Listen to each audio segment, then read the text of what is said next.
Warahmatullahi wabarakatuh. Halo semuanya, perkenalkan nama saya Nurul Qamaria dengan NIM 2552409. Jadi dalam video kali ini saya akan mereview sebuah buku yang menurut saya ini tuh menarik banget, yaitu judulnya Sumbangsi Darwin untuk Sains dan Agama, karya Francisco Jose Ayala. Jadi buku ini masih berkaitan dengan harmonisasi sains dan agama ya teman-teman. Nah, mungkin pertama kali pas saya dengar itu judulnya agak kedengaran berat gitu, karena kayak Darwin, sains, agama, kayak dua hal itu kan yang sering banget dianggap nggak bisa nyatu gitu. Tapi justru disitulah menariknya buku ini. Jadi Ayala di sini mencoba nunjukin bahwa sains dan agama itu sebenarnya nggak harus saling bertentangan seperti itu. Jadi menurut Ayala ini sains dan agama itu punya wilayah kerja atau konteks yang berbeda aja gitu. Kalau yang kita tahu kan sains itu fokus bagaimana sesuatu itu terjadi gitu. Misalnya kayak gimana sih manusia itu bisa berevolusi, atau gimana sih kehidupan itu tuh bisa muncul, nah seperti itu.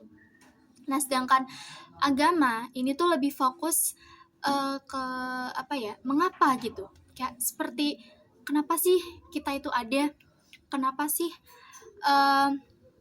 ada moral yang harus kita pegang gitu, apa sih tujuan hidup, seperti itu kan. Nah jadi menurut Ayala sendiri, masalahnya itu bukan karena sains dan agama itu nggak cocok gitu, tapi kedua konteks ini atau sains dan agama ini, mereka itu sering disalahpahami. Kayak sering banget orang itu suka nyampur dua hal itu, kayak seolah-olah ngomongin hal yang sama nih. Padahal kan sebenarnya sains dan agama itu kan jelas-jelas berbeda konteksnya. Nah, di buku ini Ayala juga bahas tentang teori desain cerdas, atau dalam bahasa Inggrisnya itu intelligent design, yang sering banget dipakai buat nolak teori evolusi kayak yang Charles Darwin ini kemukakan gitu, yang teori evolusi kan. Tapi Ayala itu bilang desain cerdas itu bukan teori ilmiah, karena desain cerdas ini nggak bisa dibuktiin lewat eksperimen atau data nyata gitu. Sedangkan yang kita tahu, teori evolusi itu kan jelas-jelas banget punya banyak bukti ilmiah, kayak dari fosil, genetika, sampai kayak pengamatan makhluk hidup gitu kan teman-teman. Nah tapi kerennya Ayala ini, dia tuh nggak percaya kalau evolusi itu benar, Ayala tuh nggak bilang kalau percaya evolusi itu kan berarti kita tuh nggak percaya sama Tuhan gitu loh teman-teman. Justru Ayala ini tuh nunjukin bahwa evolusi bisa jadi cara Tuhan itu bekerja. Bisa Ayala ini tuh kayak percaya dua konteks yang berbeda, tapi dia mengetahui batasannya gitu. Jadi dia nunjukin kan bahwa kita percaya evolusi itu bisa jadi cara evolusi bisa jadi cara Tuhan bekerja. Jadi kayak Tuhan tetap ada, tapi dia tetap bekerja lewat hukum-hukum alam yang bisa kita pelajari lewat sains, seperti itu. Kayak ya teori Darwin itu sendiri kan. Nah menurut saya bagian yang paling keren banget gitu dari buku ini tuh karena sering banget nih kan orang mikir harus milih, kita percaya sains atau percaya agama ya gitu kan. Padahal kata Ayala ini tuh, kita tuh bisa kok percaya dua-duanya. Kita bisa percaya sains dan agama secara bebarengan gitu. Kayak asalkan kita itu paham batasan dan fungsinya masing-masing. Karena kan sains dan agama ini konteksnya itu sangat jelas berbeda gitu.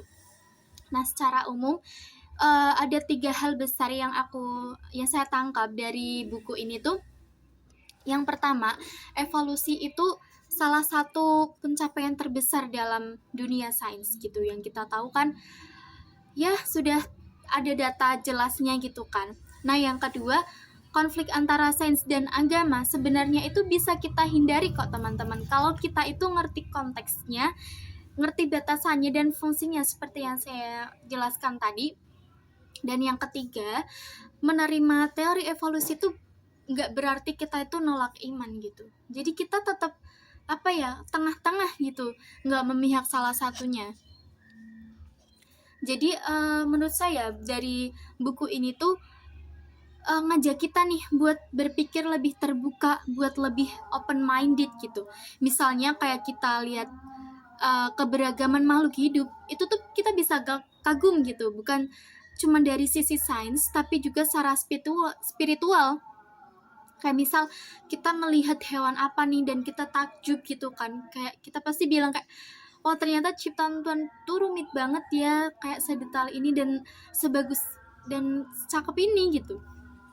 Nah, kalau ngomongin gaya bahasanya dari buku yang Sumbangsih Teori Darwin ini, Ayala ini nulisnya menurut saya cukup ilmiah ya, tapi nggak terlalu kaku gitu.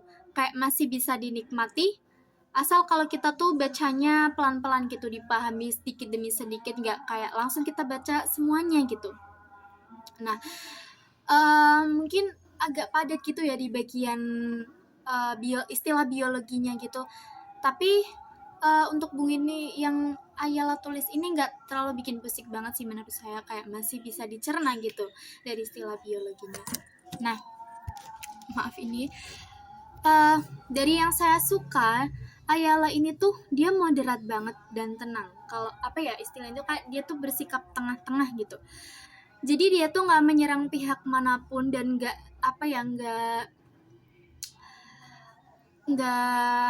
bias satu sisi gitu. Tapi kayak itu dia nggak menyerang pihak manapun. Jadi dia moderat kan. Dia nggak bilang agama itu salah, tapi nggak juga menuhankan sains gitu. Yang kita tahu kan kalau orang yang terlalu kolot sama sains gitu kan, pasti kayak, oh ini menuhankan agama nih, kayak gitu kan. Nah, tapi Ayala ini lebih ngajak kita buat duduk bareng, mikir bareng, dan menyadari kalau sebenarnya dua hal ini, yaitu sains dan agama itu bisa saling melengkapi untuk kehidupan kita gitu. Nah, tapi kekurangan dari buku ini nih menurut saya itu tuh karena dia tuh ngambil contoh dari konteks barat ya, kayak sejarah konflik ilmuwan dan gereja di Eropa pada masa lalu. Jadi ini tuh kayak kurang relate sama kita-kita yang berada di wilayah timur ya, atau kita di negara Indonesia ini. Mungkin bakal lebih relate lagi kalau semisal buku ini tuh dicontohin kayak, ya itulah yang kita di dunia timur, karena kan yang kita tahu masyarakatnya di dunia timur itu tuh kan religius, tapi juga udah mulai terbuka sama sains. Jadi Ayala ini tuh dia ngasih pesan yang benar-benar kuat banget gitu. Jadi Ayala ini berhasil nunjukin bahwa Charles Darwin ini lewat teori evolusinya itu tuh gak cuma ngasih kontribusi besar buat sains, tapi juga ngebantu kita buat memahami iman dengan cara yang baru. Jadi membuat kita itu lebih berpikir rasional, tapi juga kita tuh tetap penuh dengan rasa kagum, seperti itu. Jadi ya menurut saya buku ini tuh ngajarin hal penting banget, kayak kita percaya sains dan beriman, atau percaya sains dan agama itu nggak harus jadi dua pilihan yang berlawanan, tapi kita bisa tetap beriman atau beragama, tapi kita juga sambil tetap menghargai penemuan dan logika sains, seperti itu. Oke, jadi itu saja review singkat dari saya tentang buku Sumbangsih Darwin untuk Sains dan Agama karya Francisco Jose Ayala. Terima kasih sudah mendengarkan. Wassalamualaikum warahmatullahi wabarakatuh.